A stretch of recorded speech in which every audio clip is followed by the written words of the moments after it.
Video introduction: The Tale of the Tallgrass Prairie. Close your eyes and imagine Iowa 200 years ago. There were no roads, no fences, only a massive, endless ocean of wild grass waving under the wind.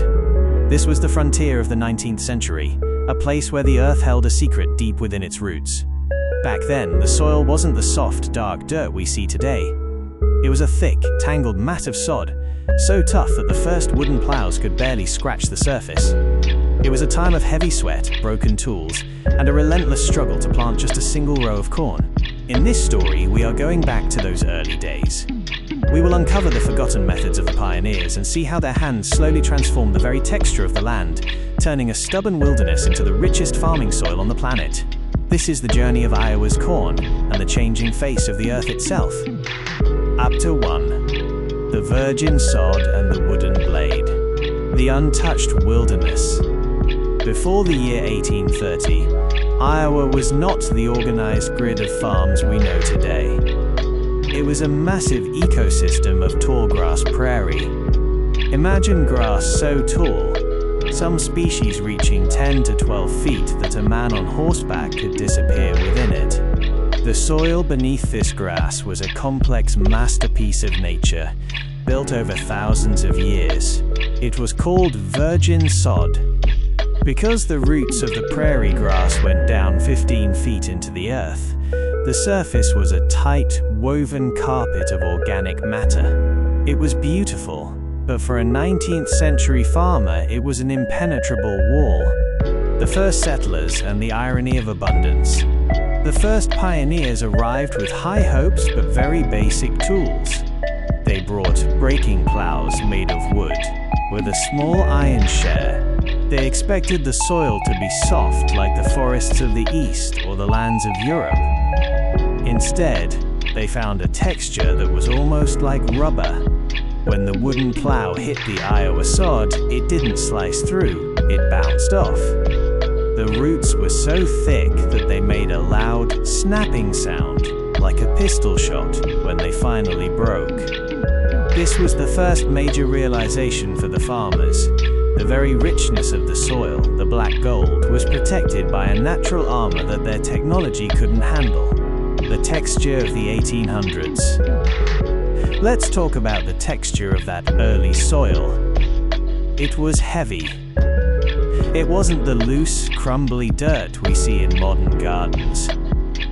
It was a dense, clay-like mixture held together by a million tiny biological threads.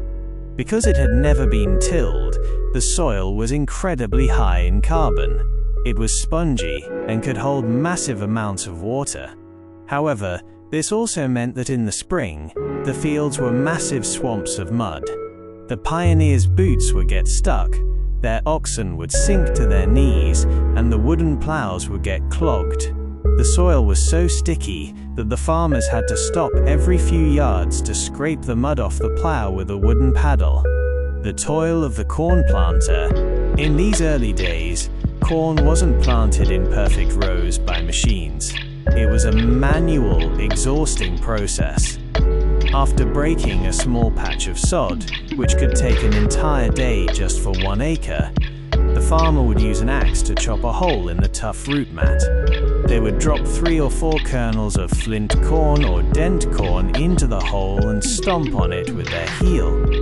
There was no fertilizer, no chemicals, just the raw, ancient nutrients of the prairie. The corn had to fight the wild grass to survive, a changing landscape. By the end of this early period, the texture of the Iowa land began its first subtle shift. As the sun hit the exposed black earth for the first time in centuries, the oxidation process began. The deep roots began to rot, slowly loosening the grip of the prairie. The farmers didn't know it yet, but by breaking the sod, they were starting a chain reaction. They were inviting the air into the earth, changing the chemistry and the feel of the land forever. The era of the untamed prairie was ending, and the era of the Great Corn Belt was being born out of sweat and stubbornness. Chapter 1. Chapter 2. The Steel Revolution and the Death of the Sticky Soil. The Great Friction? As the 1830s progressed, the settlers in Iowa faced a heartbreaking problem. The soil was incredibly fertile, but it was also heavy and greasy. The rich, black loam of the prairie was so high in clay and organic matter that it stuck to the iron and wooden plows like glue. Farmers spent more time scraping mud off their blades than actually tilling the land. This friction was the greatest enemy of progress. An ox team would be exhausted within hours just trying to pull a plow through that thick, wet paste. Many pioneers actually considered moving back east, believing the Iowa prairie was simply unplowable. Enter the blacksmith, John Deere. The year was 1837. A young blacksmith named John Deere noticed the discarded shards of a broken circular saw blade made of polished steel. He had a theory.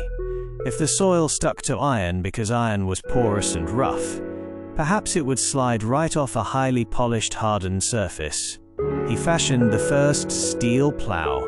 When this blade hit the Iowa soil, the world changed. Instead of the dull thud of wood or the sticking of iron, the steel blade sang as it sliced through the earth. It was called the singing plow. For the first time, the sticky, heavy texture of the Iowa dirt met its match. The steel didn't just cut the soil, it scoured it, leaving the blade clean and the furrow perfect. The changing texture, aeration begins. With the arrival of the steel plow, the texture of the Iowa earth underwent a violent transformation. Because the steel could cut deeper and faster, farmers began turning the soil on a massive scale. When you flip the soil over, you expose the deep, dark layers to the atmosphere for the first time in 10,000 years. This introduced a sudden rush of oxygen. The texture began to shift from a solid, rubbery mat into something more granular. The microbial life in the soil, the bacteria and fungi, suddenly had an explosion of oxygen, which accelerated the breakdown of organic matter. The soil started to breathe, but it also started to lose its ancient structure, the sound of the 19th century field. Imagine the atmosphere of an Iowa morning in 1845. The air is filled with the rhythmic clink of harnesses and the sharp slicing sound of steel through roots. The smell was intense, a deep, musky, damp aroma of turned earth that could be smelled for miles. This was the era of the sodbuster. Farmers were now breaking 2 to 3 acres a day, instead of just a fraction. The soil, once a stubborn enemy, was now being tamed. It was becoming finer, easier to crumble between the fingers, and much drier as the natural drainage of the prairie grass was destroyed. The first signs of exhaustion. While the steel plow brought wealth, it also brought the first subtle signs of change. The soil, which used to be like a sponge, was becoming more like a powder in certain areas. Without the deep roots of the prairie grass to hold it, the texture became vulnerable to the wind and the heavy Midwestern rains. The pioneers were delighted by how easy the soil was becoming to work, not realizing that the very stickiness they hated was what had kept the land rich for centuries. The balance was shifting. The black gold was being unlocked, but the vault was now open to the elements. Chapter 3: King Corn and the Civil War Pressure. The engine of war. By the 1860s, the quiet life of the Iowa farmer was shattered by the roar of the American Civil War. Suddenly, corn was no longer just food for a family or a few pigs, it was the fuel for an army. The Union soldiers needed grain, and the demand for Iowa corn skyrocketed. This era marked the transition from subsistence farming to industrial ambition. The pressure to produce more meant that the soil would no longer get a rest. The 19th century farmer began to push the land harder than ever before, turning the quiet prairie into a massive production line. The evolution of the row, the Czech row planter. During this time, a major change occurred in how the corn was physically placed in the ground. Before the war, planting was messy and uneven. But in the mid-1800s, the Czech row planter was perfected. This was a simple but brilliant machine using a long wire with knots at specific intervals. It allowed farmers to plant corn in perfect, straight grids. This meant they could cultivate or plow between the rows in both directions, north to south and east to west.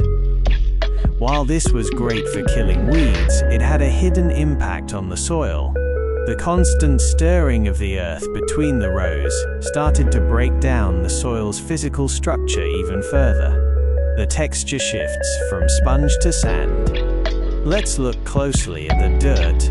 Under a Civil War-era boot, the soil texture was changing.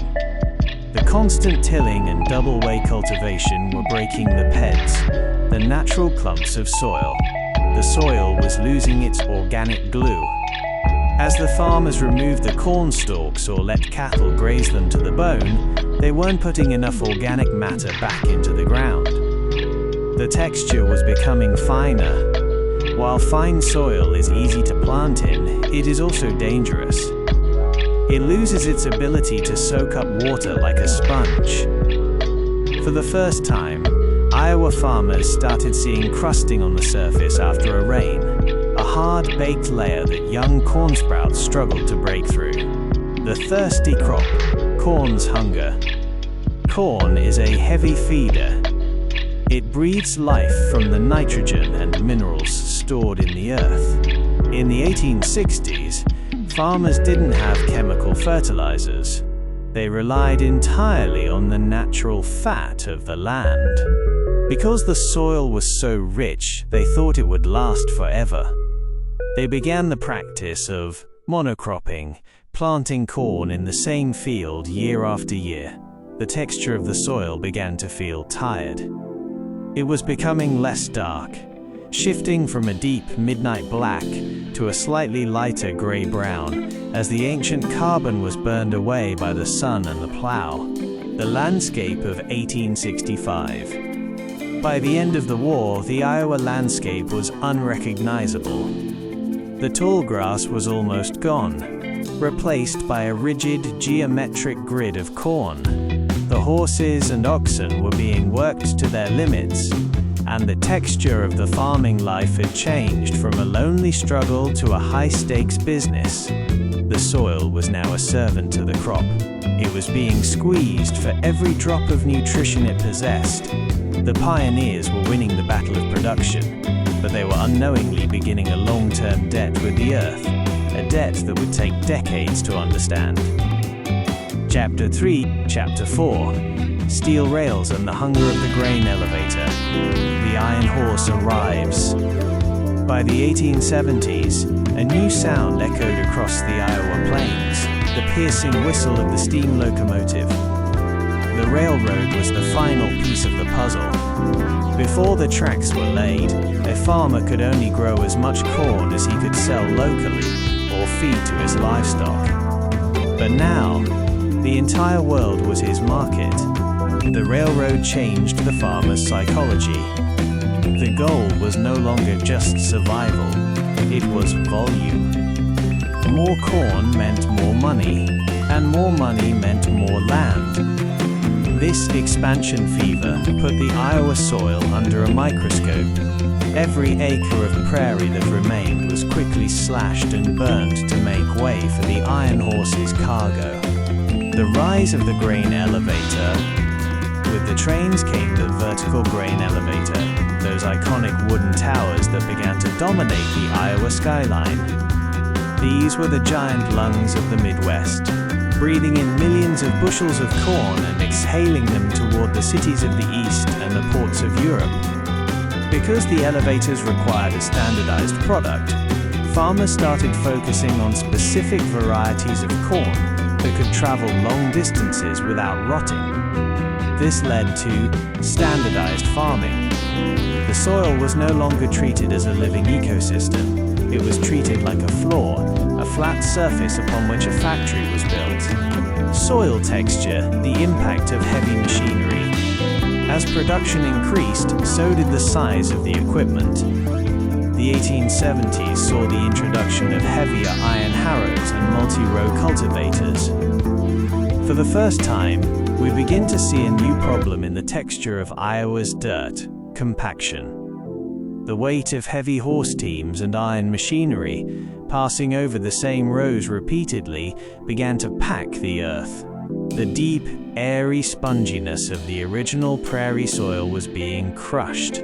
Below the surface, a plow pan began to form, a hard, compressed layer of earth that roots and water found difficult to penetrate. The soil was becoming tight, the vanishing organic layer. To keep up with the railroads, farmers began clean tilling. This meant removing every bit of trash, the old stalks, leaves and weeds from the field to make it look neat and professional. In nature, those dead plants would have rotted and fed the soil. By removing them, farmers were mining the soil. They were taking out the nitrogen, phosphorus and potassium, but putting nothing back. The texture of the topsoil started to become dusty. When it was dry, the wind would pick up the fine black particles, the very soul of the land, and carry them away in small, dark clouds. It was the first warning sign of an ecological disaster that wouldn't be fully understood for another 60 years. The commercialization of the earth. By 1880, the Iowa farmer was no longer a pioneer. He was a businessman. The soil's texture had been physically altered by the weight of progress and the speed of the train.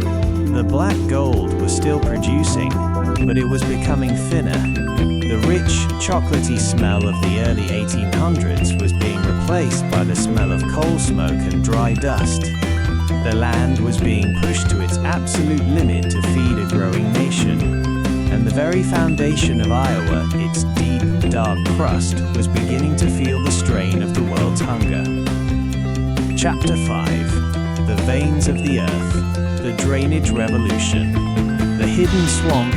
To the modern eye, Iowa looks like a dry, rolling carpet of corn. But in the 1870s and 80s, nearly 5 million acres of this land were wetlands. It was a landscape of sloughs, marshes, and standing water, while the soil in these areas was the richest of all, thick with thousands of years of decayed aquatic plants. It was impossible to farm. A farmer's plow would simply sink into the muck. For decades, these wet spots were left alone, but as land prices rose, the pioneers decided to perform a massive surgery on the earth. They decided to drain the prairie. The invention of tiling. The solution was tiling. Initially, farmers dug deep trenches by hand and filled them with stones or wooden boards to create a channel for water to escape. But soon they moved to clay tiles, cylindrical orange pipes made of baked earth. These pipes were buried 3 to 4 feet underground. This was a monumental change in the soil's physical environment. For the first time, the water table was artificially lowered. The soil that had been underwater for millennia was suddenly exposed to air from both the top and the bottom. The texture transformation from muck to crumb. When you drain a swamp, the texture of the soil changes drastically. The muck, which was slippery, cold, and anaerobic without oxygen, started to dry out. As the water left, air moved into the spaces between the soil particles.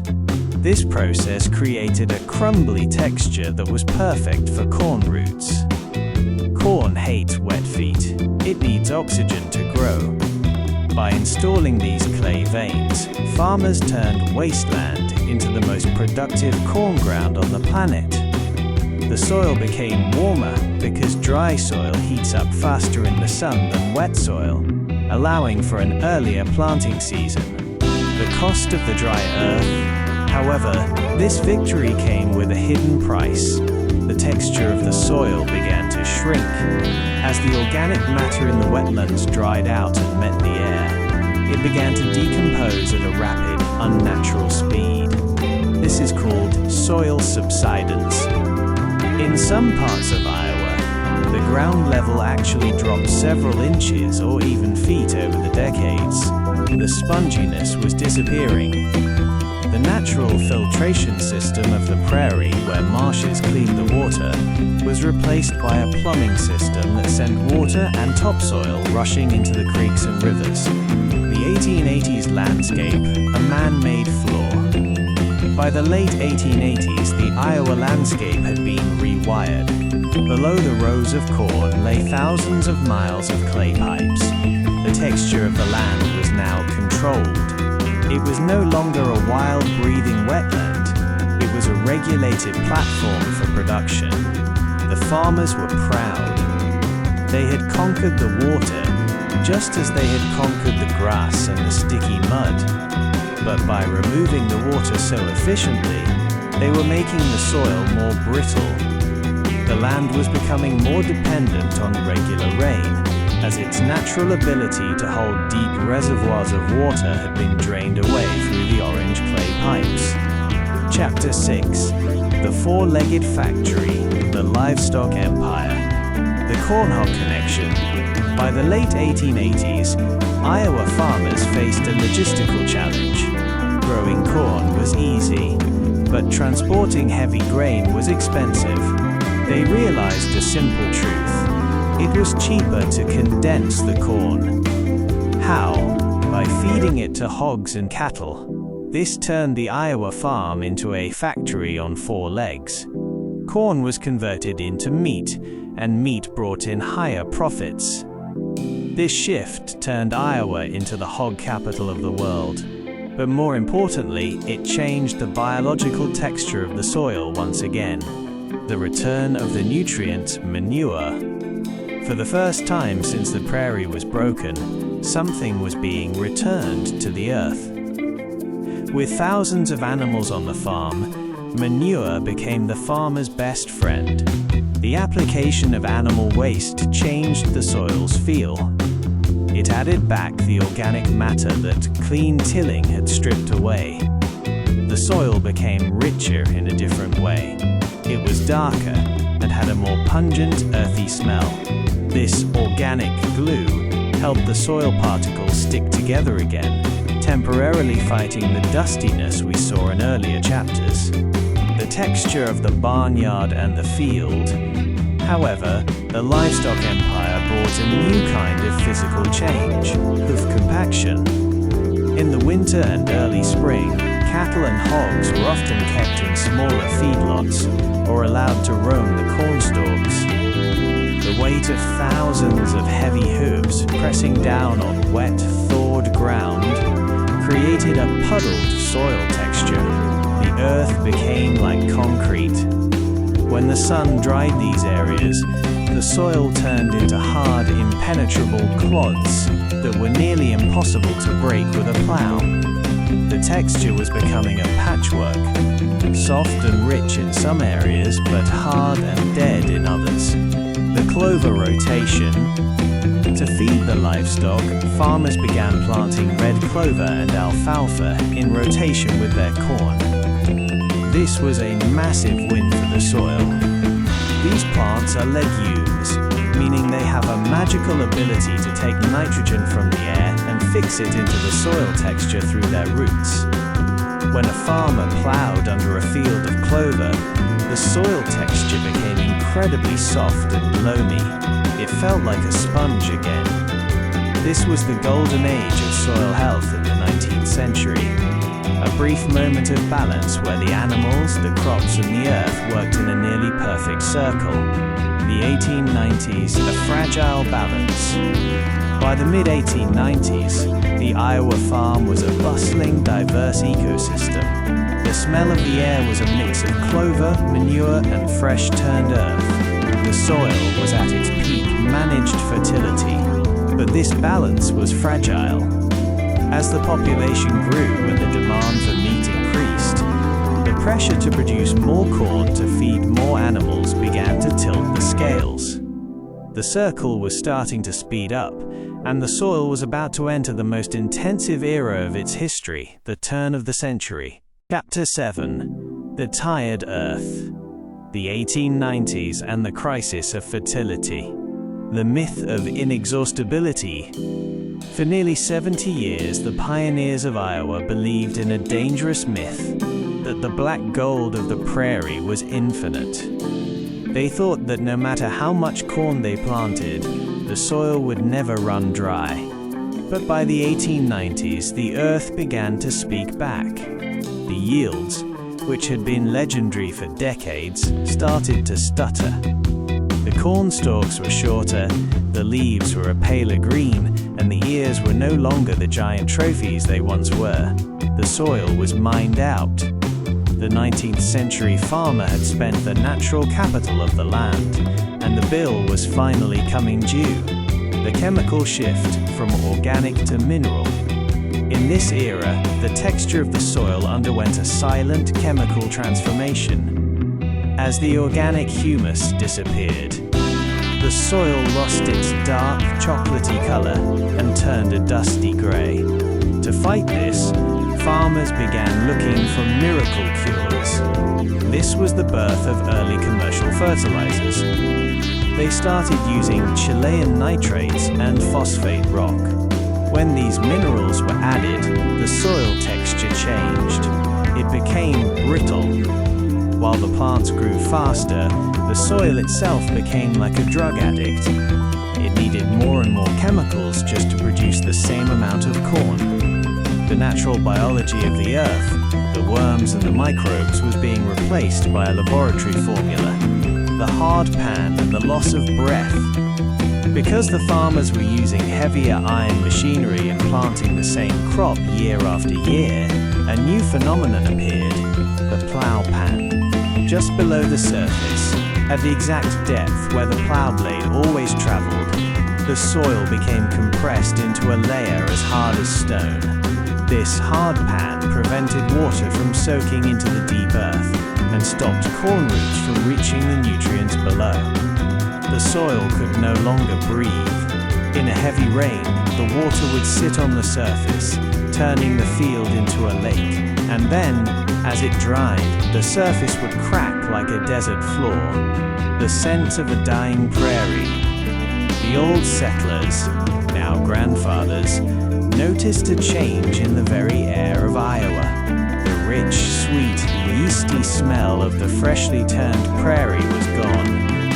It was replaced by the smell of dry dust and coal smoke from the passing trains. The soil texture was now lifeless. It didn't feel springy under a boot anymore. It felt solid and dead. Without the deep roots of the prairie grass or the protective cover of clover, the wind began to take its toll. Small dust devils became a common sight in the 1890s, carrying away the fine particles of the most fertile topsoil that had taken 10,000 years to create.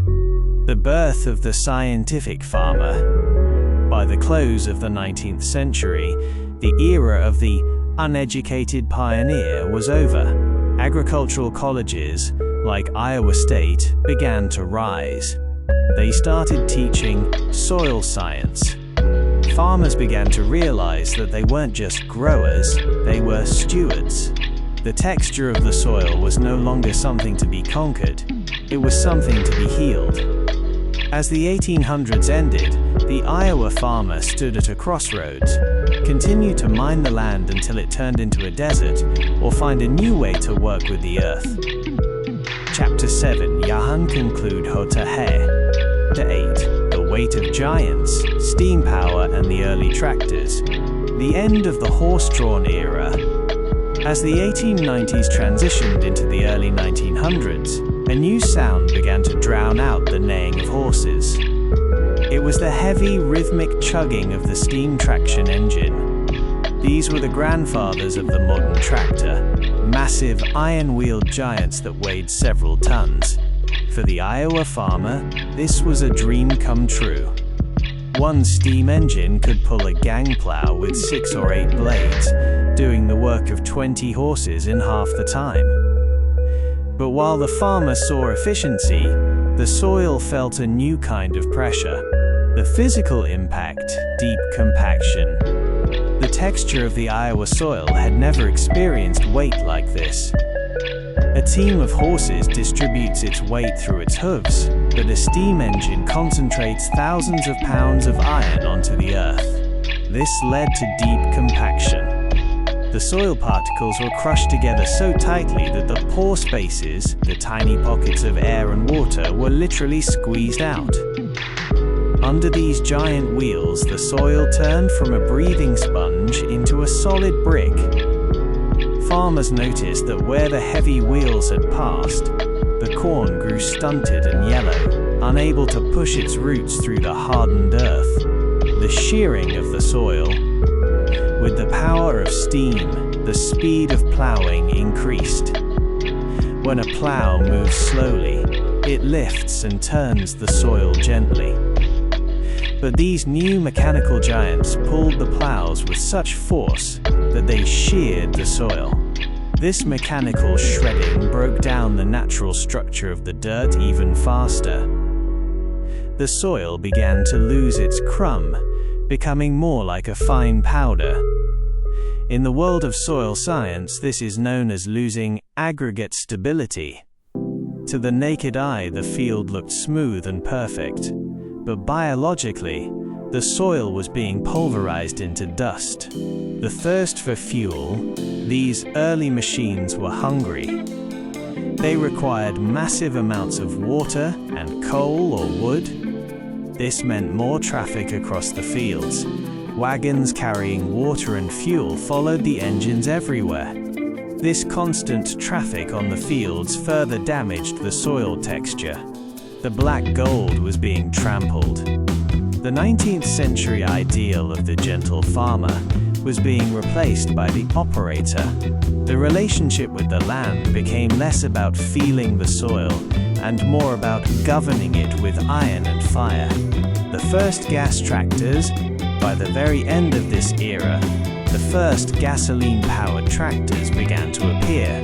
They were smaller than the steam giants, but still far heavier than any horse. They promised a future where a man could farm hundreds of acres alone. But this independence came at the cost of the soil's health. The texture of the land was now being shaped by the tread of the tire and the weight of the machine. The Iowa Prairie, which had once been a soft carpet of life, was now becoming a hardened industrial floor, prepared for the high-intensity century that lay ahead. Chapter 9. The Bleeding Land, the first great erosion crisis, the Great Runoff.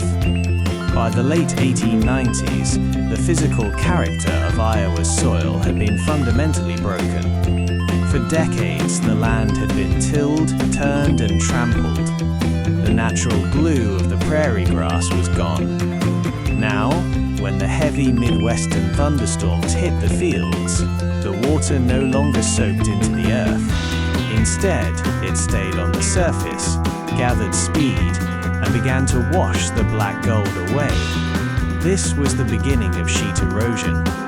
To a farmer standing on his porch, it looked like a thin layer of mud moving across his field. But in reality, he was watching centuries of fertility slide into the nearest creek. The texture of gullies. The soil's texture was now so loose and dusty that the water easily carved deep scars into the landscape. These were called gullies. Once a gully started, it was like an open wound. The soil texture at the bottom of these gullies wasn't the rich black topsoil. It was the pale, yellow, lifeless clay of the subsoil. Farmers tried to fill these holes with rocks, old straw, or even dead livestock, but the earth was too unstable. The sponginess of the 1830s was now a memory. The land had become brittle. The blackening of the rivers. In the early 19th century, Iowa's rivers like the Des Moines and the Cedar were relatively clear. But by the end of the century, they turned a permanent, murky brown. This wasn't just mud, it was the very wealth of Iowa being exported to the Gulf of Mexico. The texture of the water changed because the texture of the land was failing. Each year, it was estimated that Iowa lost several tons of topsoil per acre. The farmers were growing corn, but they were losing the very foundation that allowed corn to grow. The wind's turn. It wasn't just the water, it was the wind. As the soil lost its organic moisture, the top layer became a fine, dry powder. In the dry autumns of the late 1800s, great dust clouds began to rise behind the plows. The texture of the air itself changed. It became gritty and thick. This was a dark preview of the Dust Bowl that would come decades later. The pioneers, who had once fought the wetness of the swamps, were now facing a dryness they had created with their own hands. The realization of loss. By the time the bells rang to welcome the year 1900, the pioneer high had crashed. The soil was thinner, the hills were balder, and the texture of the earth was harsh. Farmers began to realize that they couldn't just take from the land, they had to protect it. The first ideas of contour plowing and terracing began to be discussed in small farmhouse meetings.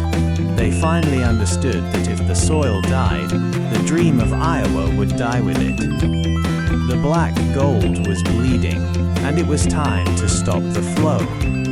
Chapter 10. The dawn of a new century, a legacy in the dirt. The century of change. As the 19th century closed its eyes and the 20th century began, the Iowa landscape stood as a testament to human ambition.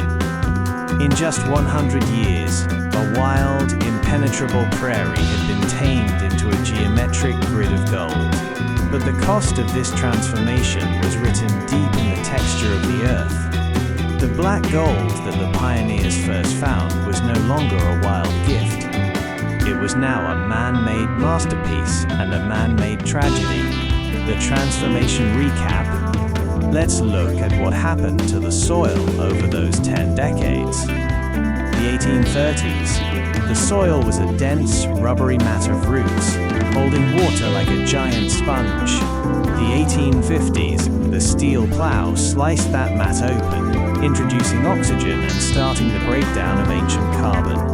The 1880s. Drainage tiles emptied the wetlands, turning muck into crumb, but also making the land more brittle. The 1900s.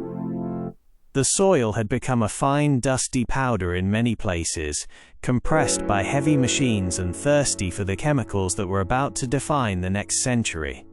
The soil's new identity. By 1900, the texture of Iowa's soil had physically changed. It was lighter in color, lower in organic matter, and much more susceptible to the whims of the weather. The scientific revolution in farming was just beginning. Farmers were no longer just sodbusters.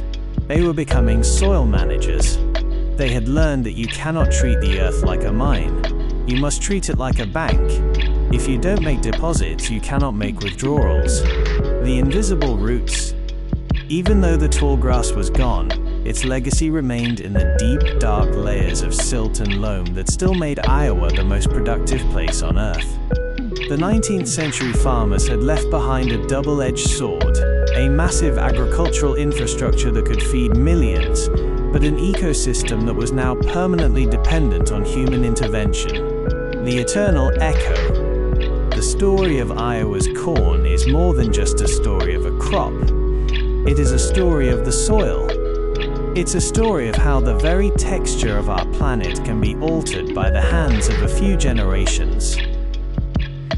Every time a modern tractor turns the earth in Iowa today, it is still dealing with the legacy of those 19th century plows. The dust that rises, the water that drains, and the corn that grows.